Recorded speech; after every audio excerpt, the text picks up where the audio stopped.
April, Tibet's Dalai Lama recognized a 6-year-old boy as the reincarnation of the 11th Panchen Lama, the most important figure for Tibetans after the Dalai Lama himself. But days later, Gaden Choki Nyima and his parents disappeared without a trace. Meanwhile, Beijing proclaimed another boy, the son of 2 Chinese Communist Party members, the real Panchen Lama. As the Dalai Lama looks to his 90th birthday in July, the issue of his successor, the 15th Dalai Lama, looms. In a new book, His Holiness announced his successor will be born, quote, outside of China in the free world. But China has said the next Dalai Lama will be chosen in the Chinese way. What will this mean for the future of Tibet? Why does China fear the next Dalai Lama? And why will the implications reach beyond Tibet? Hello and welcome to Taiwan Talks. I'm Ian Kavat. Joining us today are Julian Oye, Radio Taiwan International, Taiwan versus the World host and an investigative journalist. And we have Brian Hugh, New Bloom magazine founding editor. Very warm welcome to both of you on the show today.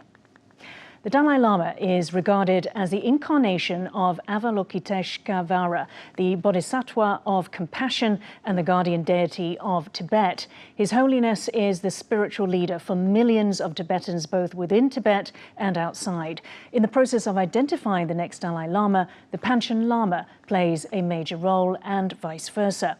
Tibetans call Gyaltsang Norbu, Beijing's Panchen Lama, Panchen Zuma, or fake Panchen.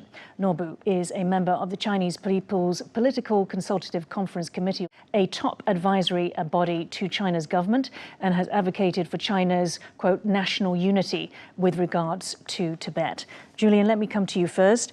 In your view, what precedent do China's actions over the 11th Panchen Lama set for the next Dalai Lama? Well, it seems like they are not eager to give up, which is actually quite surprising because China has full control of Tibet as of today.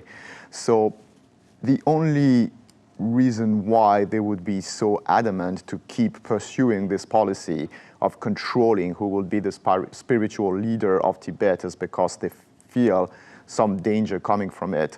An alternative explanation is that there is some paranoia going there, and we wouldn't put that beyond them because we know that they are historical, to say the least, when it comes to narrative and to telling China's story, as they put it. So they may also just be completely just paranoid about it. But we can also consider that the Dalai Lama still represent a threat to China, imaginary or not. Brian, let's talk about how critical that transition is to the next Dalai Lama for Tibet, for Tibetan Buddhism. Yeah, absolutely. I mean, the Dalai Lama is the leading up religion, and historically it was also a political figure as the leader, the political leader of Tibet.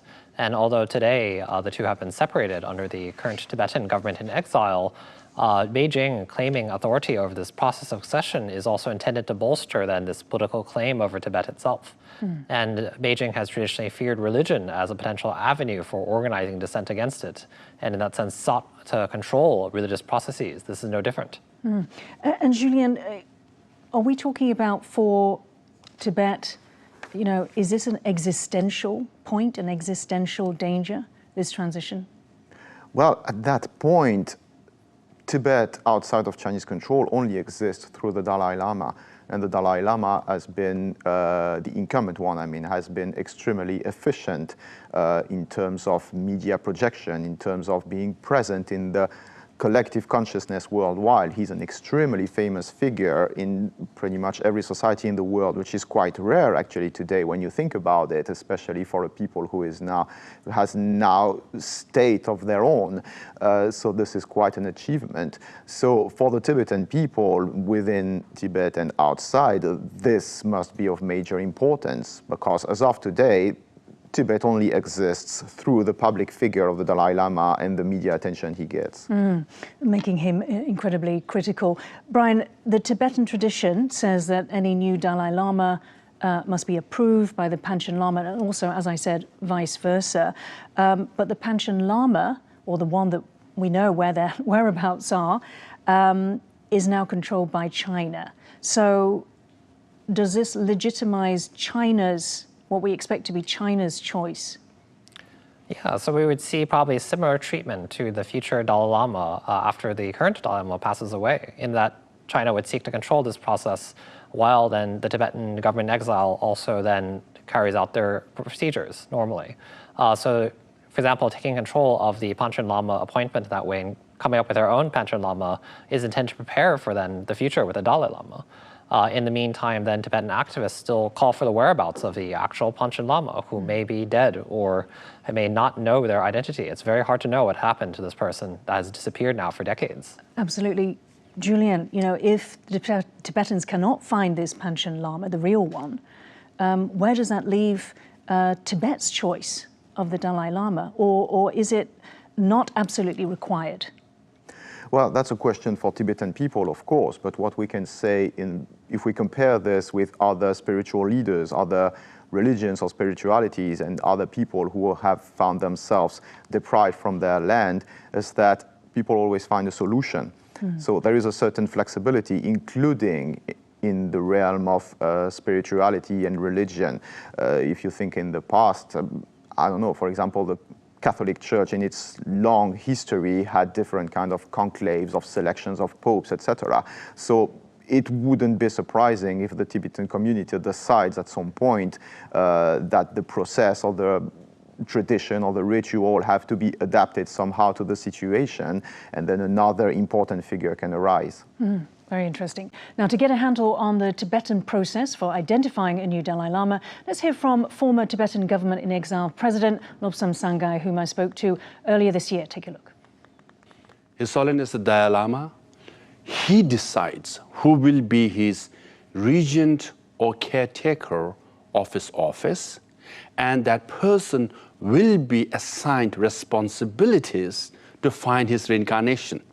Then this regent or the person in charge will form search parties which will be sent all over the world, and they'll find anywhere from 12 to 20 young boys, mainly between the age of 3 to 6 normally, and then they will narrow down to 10 to 3, and through spiritual process we finalize, and all the spiritual leaders will come together and agree and recognize the final one as true Dalai Lama. So there's a process in place, which means it is the sole discretion of Dalai Lama, right? First, to appoint his regent and give him responsibilities, direct responsibilities, and he will go on to find the next Dalai Lama. Now, Chinese government will have nobody assigned by 14th Dalai Lama to take responsibilities.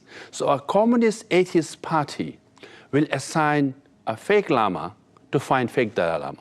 So this narrative has to be told and shared with the rest of the world. Brian, so can China, an atheist party, that believes that religion is poison, can it control what is a spiritual religious process?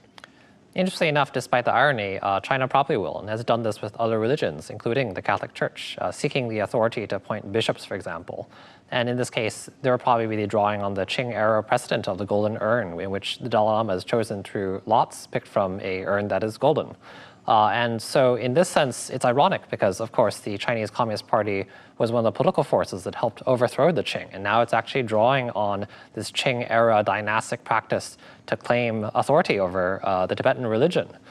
In this sense, then, it is this kind of historical murkiness that the CCP is hoping to leverage on to bolster its legitimacy. I think there'll be a lot of questions for Tibetans how to really push against this once this occurs. Yeah, and Julian, Dalai Lama has already urged his supporters to reject any candidate appointed by Beijing. So, when it comes down to it, which one will be legal, which one illegal? What are all the consequences of having two Dalai Lamas? Well, the only thing that's legal is, at the end of the day, what is backed by force. When we realize that most, if not all, of what Beijing says about pretty much anything is a lie, the only reason why some people believe it is either because they are constrained by force or because their pockets are filled with renminbi. So once China puts a Dalai Lama forward, everybody who will nod yes to this Dalai Lama is either having a Chinese gun on their head or plenty of renminbis in their pockets. But at the end of the day, again, legitimacy is something that is actually very flexible and fluid, especially when it comes to spiritual leaders. If you're a spiritual leader, you're legitimate only because people believe in you. So at the end of the day, if the Tibetans themselves bring forward an alternative Dalai Lama, this person will be legitimate simply because people will believe in him. Right, exactly. I mean, religion is about faith, Brian. Let's go down the route of what happens with the two Dalai Lamas. In what way could China's choice in there being another Dalai Lama undermine Tibetan Buddhism into the future? Yeah, it really does depend on what China does after this takes place. I think they will probably try to trumpet around this Dalai Lama, take them internationally to try to bolster these claims. And then in turn, probably we'll see protests from the Tibetan diaspora community. I mean, this has happened before. But I think also once the Dalai Lama, the current Dalai Lama, passes away, because of his recognizability, it's to be seen how the successor plays out. And I think in the meantime, while they are still young, the government will really have to step in. And I think that what is interesting is seeing a younger generation of Tibetan activists that are very social media savvy and have built up followings and reputations that can probably actually fill in when the current Dalai Lama passes away, because there will again be that gap in which there's not as recognizable a figure to amplify Tibet. Right. Yeah, and Julian, you know, going back to the 11th Panchen Lama, we talked about a precedent set. That Dalai Lama chosen by the Tibetans and the 14th Dalai Lama, would that person need to be very scared about the safety? We are all afraid for our safety. Or, let me amend that, not afraid, but we know that there are dangers to our security. All of us who at some point dared challenge China's narrative.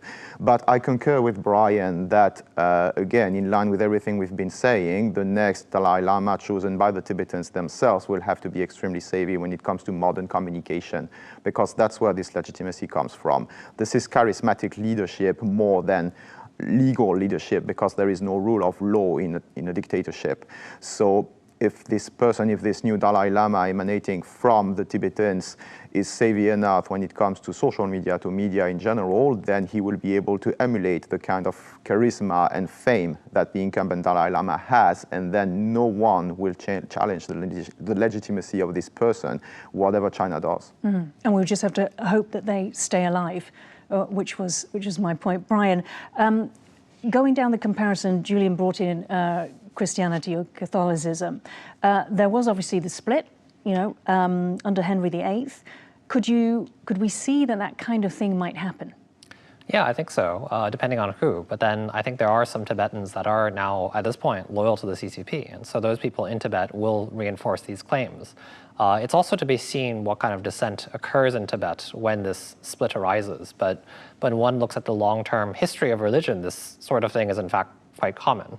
Popes and anti-popes, many other religions with high-ranking monks or priests or other officials, claimants, rival claimants. One sees as monarchs as well, that have also sometimes sought to claim a religious authority. And so in this sense, I think the dynamics actually, if we look at this history, are then familiar. Just they take place in today's age of advanced technology, in which you do have a surveillance state, unfortunately, that we are contending with across the world. Mm-hmm. Okay, let's hold that thought. Let's hear the rest of the interview with Losum Sangay. In it, he's reacting to the news that top Chinese political advisor Wang Huning made a rare trip to the China Tibetology Research Center in Beijing for an exhibit about Tibetan Buddhist reincarnation. Take a look. It is a very personal and spiritual matter of His Holiness Dalai Lama and other High Lamas. Now, Beijing is saying, no, we have more right than His Holiness Dalai Lama. Now, Communist Party of China is an atheist party which says that religion is poison. They destroyed 98% of monasteries and nunneries. They destroyed 99% of monks and nuns. And they criticized Dalai Lama throughout his life. What do you see in terms of the timing of this visit, that you're saying that this sends a very clear signal that they will be intervening?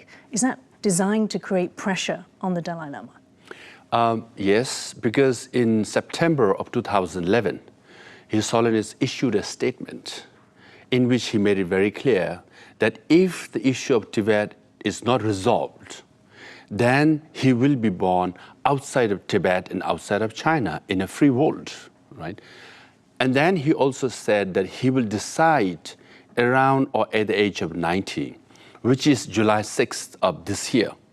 So since then, Beijing has been preparing that at the age of 90, whatever His Holiness Dalai Lama announces or decides, they will counter it with their own propaganda and claim. So that's their plan, and that's the timing.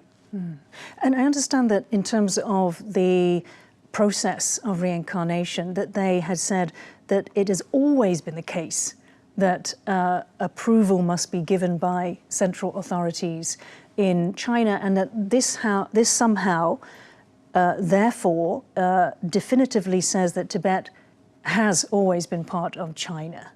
I know they try to simplify it, what you call revisionism of history, right? First Dalai Lama, second, third, fourth, fifth, sixth, seventh, eighth, has nothing whatsoever to do with Beijing or Chinese government. They all were selected and found by Tibetans through their own Tibetan Buddhist process. Now, there was an interference during 9th, 10th, 11th, and 12th. So that's the only dispute, right? Whether Beijing or China had some interference in the selection of the Dalai Lamas.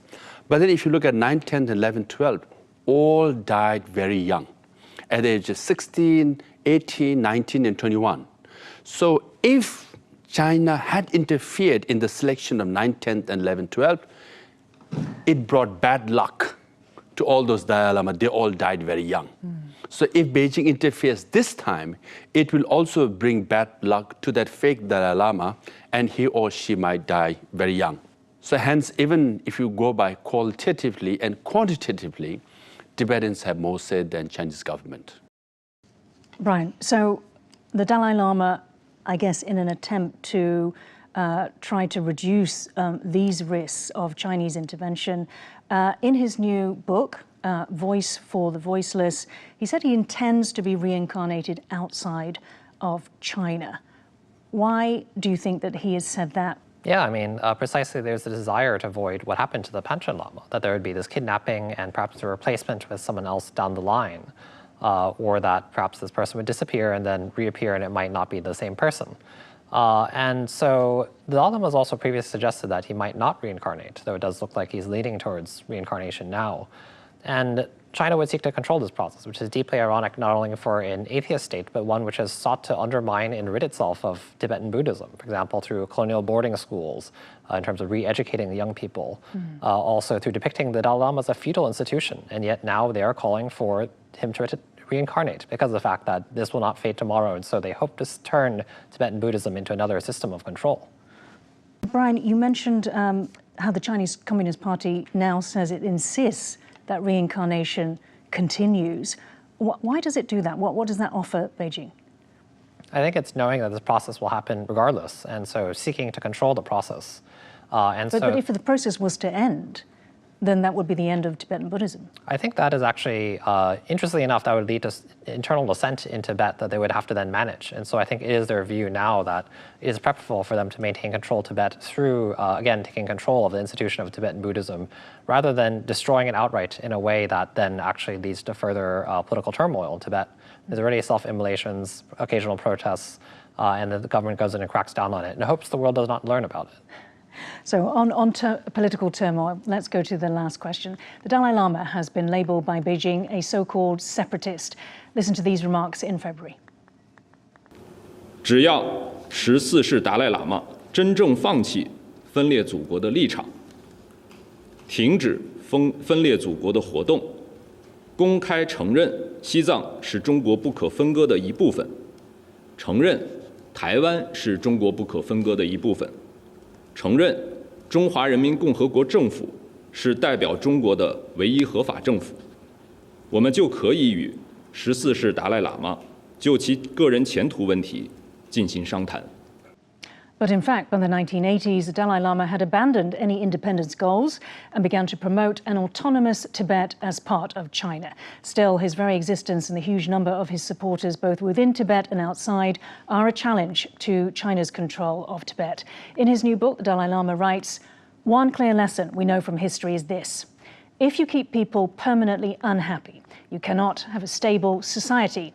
I hope that the Beijing leadership will, in the near future, find the necessary will and wisdom to address the legitimate aspirations of the Tibetan people." Julian, So beyond Tibet, why is the reincarnation of the Dalai Lama one of the most politically sensitive that faces the CCP now? Because they are obsessed, utterly obsessed with building their empire and building control, because they want to rule the world pretty much, and that's coherent with everything they say all the time. I mean, this absolute clown that we just saw on television is one of the several people that they regularly put in front of camera screaming loudly that there is no alternative but them ruling the world. So even Tibet is part of that. They will just not accept anything else but complete and total utter surrender of everybody to become subservient to the little core of Han people that lives in the middle of their country. This spokesperson for the CCP, he wanted the Dalai Lama to say that not only Tibet is an integral part of China, but Taiwan as well. What's the link with Taiwan? Interesting enough, then, China draws on the same historical murkiness, because if you look at dynastic history, in the Ming and Qing, they never totally controlled Taiwan, and Taiwan was only ever a province for 7 years under the Qing. Even Mao himself suggested that he may not actually want Taiwan, that Taiwan should be independent like Korea. And then when the KMT comes to Taiwan, that's when these claims start.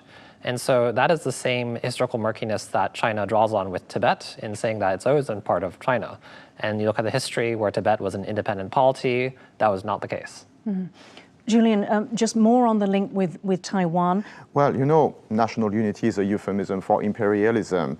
And there is something very interesting that I saw in your interview of Lobsang Sangay when he says that China simplifies the fact, because that's what they do all the time also about Taiwan. Everything China says about Taiwan is a total lie, and most of the time these lies are built on simplification of facts. They just isolate a couple of words from some statement or historical fact, and they build up an entire narrative on this, because they have a very low esteem for the intelligence of the rest of the world. And in some cases they are right, because again, a lot of renminbis can make people a bit less smart than they should. Another suggestion we can make also is that Tibet is just across the mountains from India. And we know that China is actually absolutely freaked out by India, because there are good signs that India is militarily more powerful than China. I remember having conversations with former heads of the Indian Navy who told me clearly there won't be a conflict on Taiwan before there is a conflict with India, because they're never going to get into a big war without making sure that they are not going to be attacked on the back by India. And Tibet is located just across the Indian border. So it would be interesting also to look into this geostrategic aspect about what Tibet means when it comes to defending China from India. Right, and obviously we know that the 14th Dalai Lama, Brian, is in India. He's made India his home since his exile, or since his escape from China. And possibly, if he were to be reincarnated outside of China, perhaps in India. It could be in Dharamsala, where there's a very large Tibetan community in exile. It's also the most cyber-attacked place in the world, because China views it as a threat. If it came to a war between Taiwan and China, then there would be such an enormous loss of life, incredible economic impact to China. And in that case, the places in which there have been attempts at uprisings in Tibet and Xinjiang, they may also have reactions, and something that China then hopes to pacify. It's important to think about China that there is this desire to pacify things domestically if it hopes to take action on Taiwan. And so that does point to a way in which, for example, Taiwan and Tibet and Xinjiang struggles are in fact linked. I think it's resistance then that I think is crucial here. Okay, that will have to be the last word. Thank you so much for joining Taiwan Talks today, Julian Ouyé and Brian Hu.